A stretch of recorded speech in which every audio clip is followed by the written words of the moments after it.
నమస్కారం, నా పేరు బాలా. బీసీఎన్ న్యూస్ కి స్వాగతం. ముందుగా ముఖ్య అంశాలు. కాణిపాకంలో భక్తులకు తెప్పపై దర్శనమిచ్చిన వరసిద్ధుడు. అలంకార మండపంలో స్వామికి విశేష పూజలు.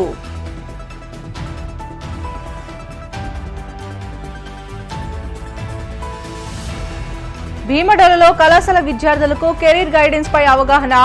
ప్రణాళికాయుతంగా జీవితాన్ని తీర్చిదిద్దుకోవాలన్న ప్రాంతీయ ఉపాధి కల్పనాధికారి రామ్మోహన్ రావు.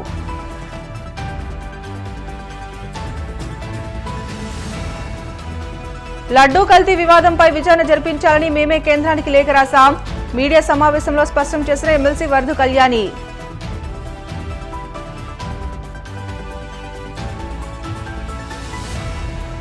నంద్యాలలో 2,43,00,000 రూపాయల విలువైన ఫోన్ల రికవరీ. బాధితులకు అందజేశామన్న ఎస్పీ అదిరాజ్ సింగ్ రాణా. చిత్తూరు జిల్లా కాణిపాకంలో నిర్వహిస్తున్న ప్రత్యేక ఉత్సవాల్లో వరసిద్ధుడు తెప్పలపై విహరిస్తూ భక్తకోటికి దర్శనమిచ్చారు. ఉదయం ఉభయదారుల ఆధ్వర్యంలో మూల విరాట్ కు ఘనంగా అభిషేకం నిర్వహించారు. అనంతరం అలంకార మండపంలో స్వామివారి ఉత్సవమూర్తులకు విశేష పూజలు నిర్వహించి ధూప దీప నైవేద్యాలను సమర్పించారు. అనంతరం ఉత్సవమూర్తులకు కాణిపాక పురవీధుల్లో బాజా భజంత్రీల నడుమ ఊరేగించారు.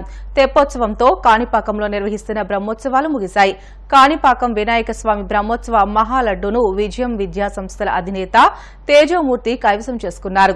ఆలయంలో 21 రోజుల పాటు నిర్వహించే బ్రహ్మోత్సవాలకు గుర్తుగా 21 కిలోల మహాలడ్డూ ప్రసాదానికి సుపథ మండపంలో వేలంపాట నిర్వహించగా 4.25 లక్షలకు తేజోమూర్తి కైవసం చేసుకున్నారు.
ఏలూరు జిల్లా భీమడోల్లో కళాశాల విద్యార్థులకు కెరీర్ గైడెన్స్ పై సెట్వెల్ అధికారులు సదస్సు నిర్వహించారు.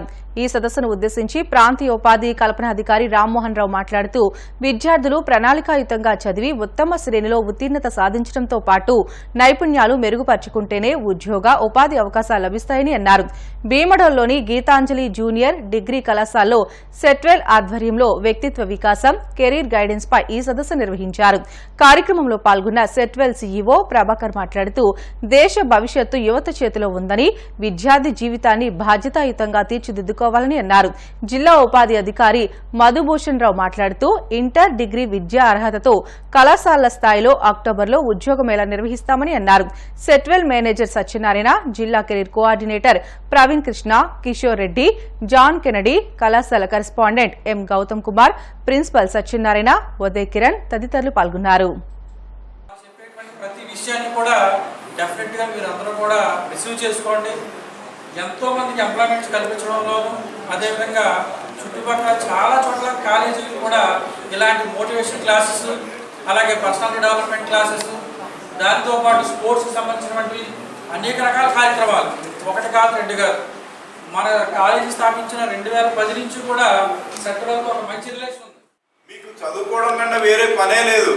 అలాగని చెప్పి 24 గంటలు అందరూ చదివే అంటున్నారు అనుకున్న రెగ్యులర్గా ఉండే క్లాసు కాకుండా ఇవాళ ఇక్కడ వచ్చి మేము కూర్చోబెట్టాము. ఎలా చదువుకోవాలి, ఎందుకు చదువుకోవాలి, ఎప్పుడు చదివేనా కాదు, ఆడుకోవాలా. మనకి మెంటల్గా ఫిజికల్గా సౌండ్గా ఉన్నవాడు ప్రతి ఒక్కరు కూడా తెలివితేటలు ఉంటాయి. ఇందులో ఫిజికల్గా బాగోపోయినా మెంటల్గా బాగోపోయినా ప్రతిదీ కూడా మనకి ఇబ్బంది. ఎక్కడైతే ఫియర్ లేనటువంటి మైండ్స్ ఉంటాయో అక్కడ అభివృద్ధి ఉంటుంది. మనం ఎప్పుడూ భయపడుకుంటా ఉంటే మనం ఎప్పుడూ ముందుకు వెళ్ళలేము. అటువంటి భయం లేకుండా ప్రేమ అభిమానాలతో ఉన్నటువంటి ఎన్విరాన్మెంట్లో మనం పెరగగలిగితే ఖచ్చితంగా గొప్పలవుతాం. ఎవరు కూడా భవిష్యత్తు గురించి ఇబ్బంది పడాల్సిన పనిలే. మన ప్రయత్నం మనం చేస్తూ ఉంటే సార్ చెప్పినట్లు ఒక గోల్ పెట్టుకొని కష్టపడతా ఉంటే ఖచ్చితంగా మీరు అచీవ్మెంట్ అనేది ఖచ్చితంగా జరుగుతుంది. పెద్ద గోల్స్ చెప్తారు, అట్లా ఎప్పుడు పెట్టుకోవద్దు, భయపడిపోతాం. పెద్ద గోల్స్ ఎప్పుడు పెట్టుకోవద్దు. ఫస్ట్ చిన్న గోల్స్ మనం పెట్టుకొని సాధించుకుంటూ ముందుకెళ్ళాలి. అప్పుడు ఏమొస్తుందంటే ఒకటి మీ మీద మీకు నమ్మకం వస్తుంది. ఓహో నేను కూడా సాధించగలుగుతాను. అర్థమైందా? ఎప్పుడు చాలా పెద్ద గోల్స్ పెట్టుకొని ఓహో అంత ఇంత ఊహించుకొని అది ఫస్ట్ స్టార్టింగ్ కూడా మనం డిలా పడ్డా కంటే చిన్న గోల్స్. ఓకే మనం డిగ్రీ అయిపోవాలంటే డిగ్రీలో నేను మంచి పర్సెంటేజ్ పాస్ అవ్వాలి. ఫస్ట్ గోల్ అది. అర్థమైందా? అది సింపుల్, మనం చేసే పని. నువ్వు తర్వాత యూపీఎస్సీ రాస్తావు, ఏపీఎస్సీ రాస్తావు, తర్వాత విషయం, ఆ తర్వాత వదిలేద్దాం ప్రస్తుతానికి. ఫస్ట్ ఆ తర్వాత నెక్స్ట్ ఏంటి, ఒక 1 year బ్యాక్ అంటే డిగ్రీ సెకండ్ ఇయర్ ఉండగానే మనం మరి డిగ్రీ అయిపోతుంది ఏం చేస్తాం, మనము ఏం చేయాలనుకున్నాం. అల్టిమేట్ గోల్ అయితే మనకు ఏదైనా అచీవ్ జాబ్, అంటే జాబ్ అని సంపాదించాలి, లేకపోతే ఏదైనా సెల్ఫ్ ఎంప్లాయ్మెంట్ కింద జాబ్ చేసుకోవాలి. ఫస్ట్ మీరు ఏమైనా సాధించండి. మీరు టీచర్ కావాలంటే టీచర్ సాధించండి. మా దగ్గర మా బ్యాచ్లో మొదలు ఉంటాయి టీచర్, ఫస్ట్ టీచర్ అయినాడు, మళ్ళీ టీచర్ ఉద్యోగం చేసుకుంటూ అంటే కొద్దిగా మనకి అంటే కొంచెం ఫైనాన్స్ స్టెబిలిటీ ఉంటుందంటే మనకు కాన్ఫిడెన్స్ వస్తుంది కొంచెము. ఒకవేళ నెక్స్ట్ ఫెయిల్ అయినా కూడా దీని మీద మనము సర్వైవ్ అవ్వచ్చు, ఇబ్బంది లేదు.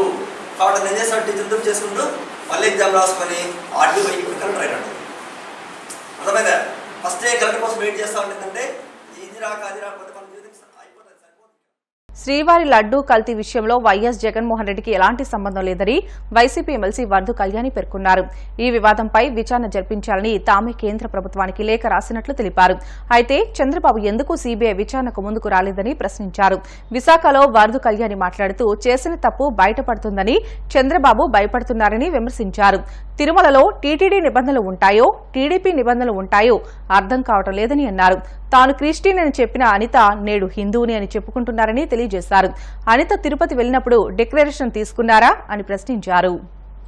రాష్ట్ర వ్యాప్తంగా ప్రతి నియోజకవర్గంలో కూడా వైఎస్ఆర్సీపీ శ్రేణులు నాయకులు కానీ కార్యకర్తలు కానీ వెళ్ళి ఆ దేవుళ్ళకి పూజలు చేయడం జరిగింది. గత కొద్ది రోజులుగా ఒక 10 రోజుల క్రితం ముఖ్యమంత్రిగా ఉన్న చంద్రబాబు నాయుడు గారు ఒక తప్పుడు ఆరోపణ చేశారు. సాక్షాత్తు వెంకటేశ్వర స్వామి లడ్డూలో కల్తీ జరిగిందని ఒక అబద్ధ ప్రచారం చేయడం జరిగింది. తిరుపతి వెంకటేశ్వర స్వామి ఎంత పవిత్రమైన దేవుడో ఆ ప్రాంతం అలాగే ఆ లడ్డూ తాలూకా పవిత్రత, ఆ స్వామికి ఒక్క మన రాష్ట్రంలోనే కాదు దేశవ్యాప్తంగా కూడా ప్రపంచవ్యాప్తంగా కూడా కోట్లాది మంది భక్తులు ఉన్నారు. ఆ భక్తుల మనోభావాల్ని దెబ్బతీస్తూ తిరుపతి లడ్డూ మీద ఒక మచ్చ తీసుకొచ్చారు చంద్రబాబు నాయుడు గారు. ఇలాంటి పాప పని చంద్రబాబు నాయుడు గారు చేయడం వలన, ఒక ముఖ్యమంత్రి ఇలాంటి అబద్ధాలు ఆడడం వలన ఆ పాపం కనుక ప్రజలకు చుట్టుకుంటుందేమో అని చెప్పి ఆ పాప ప్రక్షాళన కోసం దేవుడా చంద్రబాబు నాయుడు చేసిన ఈ పాపం వలన ప్రజలకి ఏమీ జరగకూడదని పాప ప్రక్షాళన కోసం వైఎస్ఆర్సీపీ శ్రేణులన్నీ ఈరోజు గుడులకు వెళ్ళి దేవుడికి మొక్కుకోవడం జరిగింది. దీనివలన రాష్ట్ర వ్యాప్తంగా ఉన్న ప్రజలందరూ కూడా దీని మీద ఒక చర్చించుకుంటూ ఉన్నారు. నిజమే కదా, చంద్రబాబు నాయుడు గారు ఒక పచ్చి అబద్ధం చెప్పారు, తిరుమల తిరుపతి దేవస్థానంకి మచ్చ తీసుకురావడానికి ట్రై చేశారు. దానికి కారణం కూడా క్లియర్గా అర్థమవుతూ ఉంది. ఎందుకంటే ఎవరి మీద అభియోగం వేశారు? మా వైఎస్ఆర్సీపీ గవర్నమెంట్ మీద అభియోగం వేశారు. మేము ధైర్యంగా మా జగన్మోహన్ రెడ్డి గారు ప్రధానమంత్రికే లేఖ రాశారు, ఖచ్చితంగా దీని మీద సిబిఐ విచారణ అయినా చేయండి లేదా సుప్రీంకోర్టు జడ్జితో అయినా విచారణ చేయండి అనేసి. మా జగన్మోహన్ రెడ్డి గారు నియమించిన టీటీడీ చైర్మన్లుగా పనిచేసిన బోమన కరుణాకర్ రెడ్డి గారు అయితే వెంకటేశ్వర స్వామి గుడి బయట ప్రమాణం చేయడం జరిగింది. అతను ఏమైనా తప్పు చేస్తే కుటుంబం నాశనం అయిపోవాలని, అంటే ఏ తప్పు చేయలేదు కాబట్టి అంత ధైర్యంగా ప్రమాణం చేయడం జరిగింది. అలాగే వైవి సుబ్బారెడ్డి గారు తీసుకుంటే సుప్రీంకోర్టులో పిటిషన్ వేశారు, సుప్రీంకోర్టు జడ్జితో విచారణ జరపాలి అని. బోమన కరుణాకర్ రెడ్డి గారు సిబిఐ విచారణ కావాలి అని అడిగారు. ఏ తప్పు చేయలేదు కాబట్టి ఇంత ధైర్యంగా మా పార్టీ నాయకులు అడుగుతూ ఉన్నారు ఒక పెద్ద స్థాయిలో కేంద్ర స్థాయిలో విచారణ జరగాలని. కానీ చంద్రబాబు నాయుడు గారు తీసుకుంటే ఎంతసేపు సిట్ విచారణ అంటూ ఉన్నారు. సిట్ అనే వాళ్ళు చంద్రబాబు నాయుడు గారు నిల్చోమంటే నిల్చొని కూర్చోమంటే కూర్చునే ఒక దర్యాప్తు సంస్థ. చంద్రబాబు నాయుడు గారి దగ్గర పనిచేసే వాళ్ళు అతను చెప్పిన మాటలు వెల్లివేస్తారు తప్ప సొంతంగా ఎలా నిర్ణయాలు తీసుకుంటారు? ఎందుకు సిబిఐ విచారణకు చంద్రబాబు నాయుడు గారు వెనుకడుగు వేస్తూ ఉన్నారు? ప్రజలకు అర్థమైపోయింది. ఈ 10 రోజులుగా సిబిఐ విచారణకు తెలుగుదేశం పార్టీ అయినా చంద్రబాబు నాయుడు గారైనా అతని మంత్రులు కానీ వెనకడుగు వేస్తూ ఉన్నారు. అంటే వీళ్ళు అబద్ధం చెప్పారు, అందుకే వీళ్ళు భయపడుతున్నారు అనే విషయం అర్థమైపోయింది. అందువలన ఈ చర్చలో ఈ తెలుగుదేశం పార్టీ కానీ కూటమిలో ఉన్న మంత్రులు ఆ నాయకులు భయపడి ఇప్పుడు ఇష్టం వచ్చిన అబద్ధాలు మాట్లాడడం స్టార్ట్ చేశారు. పాయకరావుపేట ఎమ్మెల్యే గారు అనిత గారు నోటికొచ్చిన అబద్ధాలు, తమ నాయకుడైన చంద్రబాబు నాయుడు గారిని మించిపోయే అబద్ధాలు ఈరోజు మాట్లాడుతూ ఇష్టం వచ్చినట్టుగా జగన్మోహన్ రెడ్డి గారి గురించి ఈరోజు మాట్లాడిన విషయాలు మన అందరము చూసాం. దాన్ని మేము తీవ్రంగా ఖండిస్తూ ఉన్నాం. జగనన్న గురించి మాట్లాడిన మాటలు చూస్తే సభ్య సమాజం సిగ్గుపడుతూ ఉంది. అరే అంట, జగనన్న ఏమైనా ఈవిడికి ఫ్రెండా, తమ్ముడా, అన్న, కొడుక? అరే ఏంటి? ఒక మాజీ ముఖ్యమంత్రి గారిని పట్టుకొని అరే ఏంటి? ఎన్నిసార్లు మీకు చెప్పాలి? మీకు సభ్యత సంస్కారం మీకు తెలియదా? మీరు నేర్చుకోరా? నెక్స్ట్ ఏమో ఈరోజు చెప్తుంది నేను హిందూని అనేసి. ఆవిడ గతంలో ఒక ఇంటర్వ్యూలో నేను క్రిస్టియన్ని, నా కారులో బైబిల్ ఉంటుంది, నా పర్సులో బైబిల్ ఉంటుంది అనేసి ఆవిడే స్వయంగా చెప్పారు. గంటకు ఒక మాట మాట్లాడే ఈవిడ జగన్మోహన్ రెడ్డి గారి గురించి మాట్లాడే అర్హత ఈవిడకు ఉందా అని నేను ప్రశ్నిస్తూ ఉన్నాను. మరి ఈవిడ మొన్న హోమ్ మినిస్టర్ అయ్యాక పాదయాత్ర చేస్తూ తిరుపతి వెళ్ళారు కదా, ఈవిడ డిక్లరేషన్ మీద సంతకం పెట్టారా? అసలు ఈవిడ పెట్టకుండా ఏ మొహం పెట్టుకొని జగన్మోహన్ రెడ్డి గారి మీద ఈవిడ మాట్లాడుతూ ఉన్నారు? ఇన్ని అబద్ధాలు చెప్తూ ఉన్నారు కదా. జగనన్న కంట తిరుపతి వెళ్ళడం ఇష్టం లేక వాయిదా వేసుకున్నారంట. ఇష్టం లేకుండానే ఇప్పటికీ 10-11 సార్లు పైగా జగన్మోహన్ రెడ్డి గారు తిరుపతి వెళ్ళి ఆ స్వామి దర్శనం చేసుకుంటారా? అలాగే 5 సార్లు సీఎంగా పట్టు వస్త్రాలు సమర్పించారు. అది కూడా ఇష్టం లేకుండానే చేస్తారా? జగన్మోహన్ రెడ్డి గారిని అడ్డుకోవడానికి అడుగడుగునా ప్రయత్నించి మళ్ళీ తిరిగి చంద్రబాబు నాయుడు గారైనా అనిత గారైనా చెప్తున్నారు మేమే నోటీసులు ఇవ్వలేదు, మేమేమో అడ్డుకోవడానికి ప్రయత్నించలేదు, ఎవరు అడ్డుకున్నారు అనేసి. మరి నోటీసులు ఇవ్వకపోతే ఇవన్నీ ఏంటి? నిన్ననే మా జగన్మోహన్ రెడ్డి గారు ప్రెస్ మీట్లో చెప్పారు, నోటీసులు కూడా చూపించారు. మా పార్టీ నాయకులకి కార్యకర్తలకి ఎన్ని నోటీసులు ఇచ్చారు చూడండి. ఒక హోమ్ మినిస్టర్గా ఉన్న ఆవిడ ఇలాంటి పచ్చి అబద్ధాలు చెప్పవచ్చా? ఒక ముఖ్యమంత్రి స్థాయిలో ఉన్న చంద్రబాబు నాయుడు గారు మేము ఎక్కడ అడ్డుకున్నాము అంటూ ఇలాంటి మాటలు మాట్లాడవచ్చా? ఏం సందేశం మీరు ఇస్తూ ఉన్నారు? బిల్టన్లో షార్ట్ బ్రేక్ తీసుకుందాం. Stay with us.